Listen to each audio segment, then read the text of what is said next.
Okay, so get this, you guys. You can actually talk to ChatGPT now. No way, really? I know, right? It's like straight out of those sci-fi movies. Bailey. Someone just casually chatting with their computer. Uh-huh.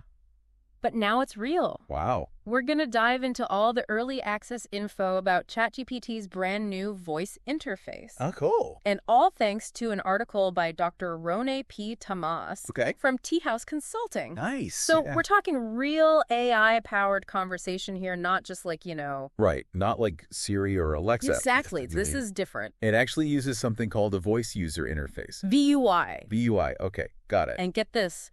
ChatGPT subscribers over in Hungary. Oh, wow. Gotta actually try this out. What? In Hungarian. No way. On November 22nd. That's so cool. In the evening. I bet that was quite the experience. Imagine calling up customer service, right? Uh-huh. And instead of waiting on hold forever, yeah, you're instantly connected to an AI that understands your language perfectly. No matter where you are in the world. That's awesome. And this could be huge EE. Yeah. Especially for, like, smaller businesses. Right. Trying to reach a global audience. I see what you mean. Like, picture this, right? Okay. A small Etsy shop. Yeah. In rural France, suddenly they can provide real-time customer service. Wow. In Japanese. Whoa. Or Spanish. That's instantly. That's a great point. Yeah. It's not just customer service, though. Oh, really. absolutely not. It's like how we interact with, like, all sorts of tech. Yeah, it could totally change things. Think about voice-activated vending machines. Okay. Ticket kiosks. Yeah. All those everyday things we use. Makes sense. The possibilities are really exciting. Hold on a sec, though. Yeah. If it's not connected to the internet, how does it even know what to say? And, like, what about my data? Yeah, that's a good question. Is it safe? Well, the article says that, for now, the voice mode doesn't actually access the internet. So all its knowledge comes from the data it was trained on. I see. Which goes up to fall 2023. So it's like it downloaded a snapshot of the world's info back in 2023. Exactly. And that's what it uses to chat. Pretty much. That's kind of fascinating. It is. But also, like, limiting, no. It is. And that's one of the things that Dr. Tamas highlights in the article. He points out that, like, fully realistic dialogue still a ways off. Oh, really? He says maybe 6 to 12 months away. So maybe not ready to write that screenplay we've been talking about? Uh-huh. Not yet. But still, a huge leap forward, right? Oh, yeah, definitely. So how does all this even work? Like, technically. Like, imagine, right? A giant library. Okay. Filled with every conversation imaginable. Wow. That's kind of what ChatGPT's AI is like. Really? It's been trained on mountains of data. So it understands how humans talk. And can respond naturally. So it's like it's read every book and overheard every conversation. In a way, yeah. But how does it go from understanding my words to, like, talking back? Good question. So think of a neural network. Oh, okay. Like a brain for the AI. Gotcha. It takes your spoken words, which are turned into text, processes them, figures out what you mean. And then uses text to speech. Exactly. To create a voice. And speak back. So it's like a two-way translation. Kind of. From speech to text and back again. Yep. And this is all happening, like, in real time. Yeah, the article mentions that the processing happens almost instantly. Really? It's surprisingly natural sounding. That is seriously impressive. And the possibilities, like you said. Endless. But how do businesses actually use this, like, practically? That's where Tea House Consulting comes in. Oh, yeah? Remember the company behind the article. Right. They specialize in helping businesses navigate this whole new world of VUI and tailoring ChatGPT's verse settings to what they need. So it's not like one size fits all. Nope. Each business has to figure out how to make it work for them. Exactly. Which raises a question for our listener, actually. Oh, I like it.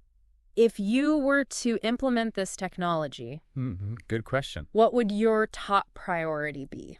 That really gets you thinking. Doesn't it? About how this could change things. Not just for businesses.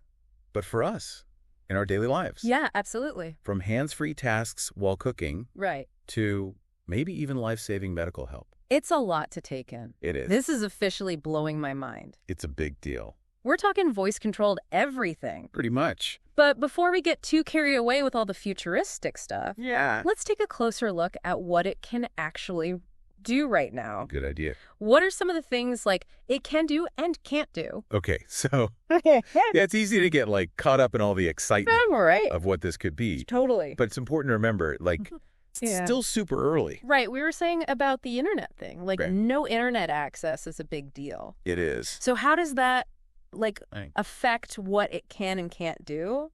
So, okay, imagine you're trying to have a conversation about a movie you just saw. Okay. ChatGPT wouldn't know anything about it. Oh. Because its knowledge is, like... Frozen in time, yeah. As of fall 2023. Exactly. So if I asked it about, like, the latest TikTok trends... Totally clueless. It'd be like, huh.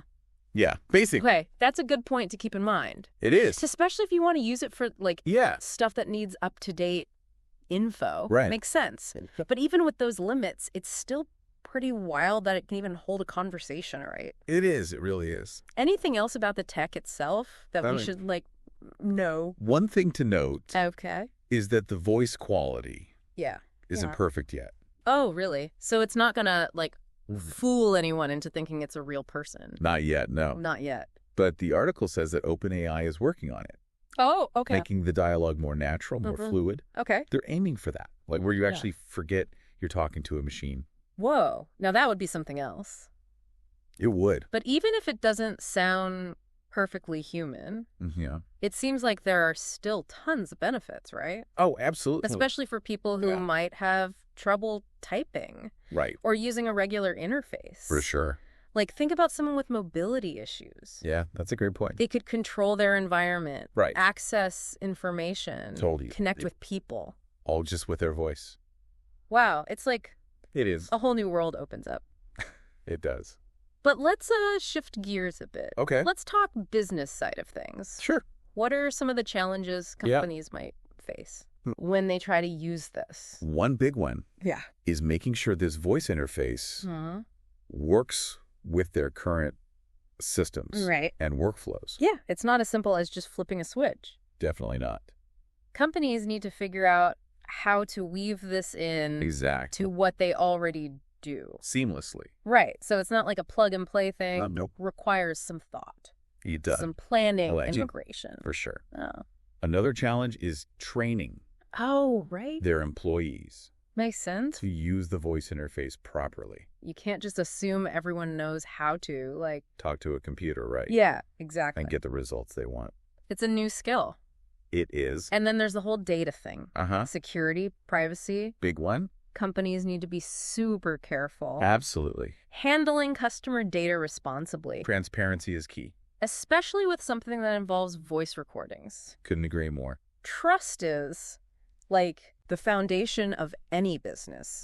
Mishandling data. Huge consequences. But if a company can handle those challenges, the rewards seem pretty awesome. No. They do. They really do. Imagine automating customer service. Oh, yeah. Personalizing marketing messages. Or even, like... real-time translation. Yeah, for global customers. That's powerful. Those are some seriously compelling examples. Yes, they are. It feels like this could be huge. Yeah. For smaller businesses, especially the ones that maybe can't afford big customer service teams.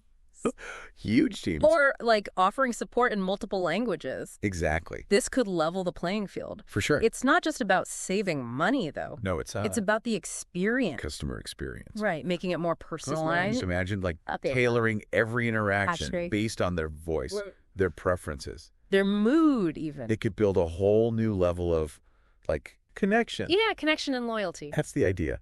Okay, now we're getting into some sci-fi territory here. I know, right? It's like having a personal AI assistant. It is. That knows you inside and out. It knows everything about you. But let's step back from the business world for a sec. Okay. Think about how this could impact, like, your personal lives. Or everyday lives. You know, one thing that really struck me reading the article was how this tech could bridge generational gaps. Interesting. Think about older adults who might not be comfy with smartphones or computers. Yeah, I see what you mean. But they could easily use their voice to connect. To connect with family, loved ones. Get information. Yeah, or even control their home. Control their environment. That's such a heartwarming thought. It is. It could be a lifeline for people who might feel isolated. Right. Especially in our digital world. It's more important than ever. And on the flip side, imagine young kids learning through voice. Interactive voice experiences. Yeah. Developing their language skills. Exploring new ideas. In a way that just feels natural. Intuitive. Engaging. It's like having a personal tutor. Available 24/7. It's amazing to think about. It is. How this could change education. Make it more accessible. More enjoyable. For everyone. But it's not all perfect, right? Well, no, technology is. There are some downsides to think about. Like, what are some of the challenges that, researchers are still working on? One of the biggest ones. Yeah. Accuracy. Voice recognition. Oh, right. Like, the tech has gone a long way. It has. But it can still struggle. With what? Accents. Oh, yeah. Background noise.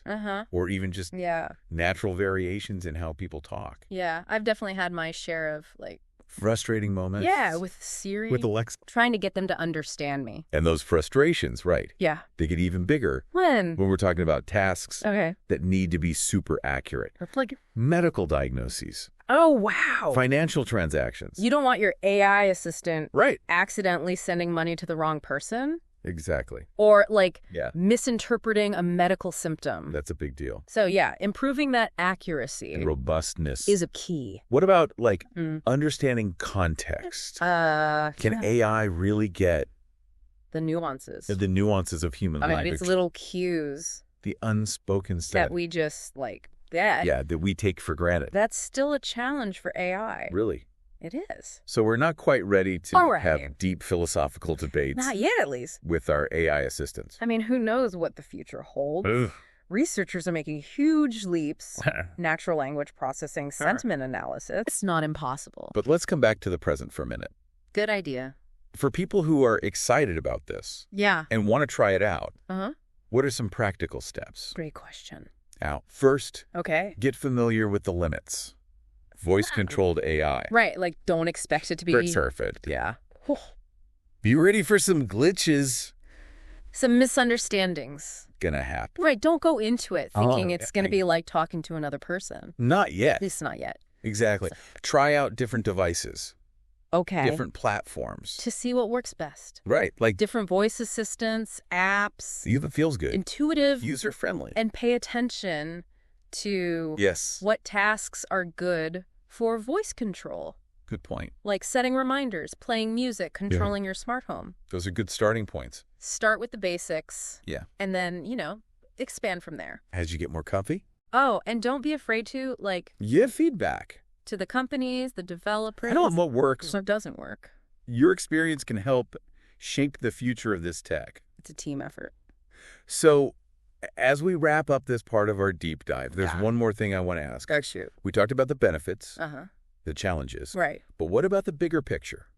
You're talking about the societal impact. Yeah, how could this change the world? That's the big question. Not just for, individuals. Yes, but for everyone. That's a conversation we need to have. And it's one we'll definitely dive into. In our final segment.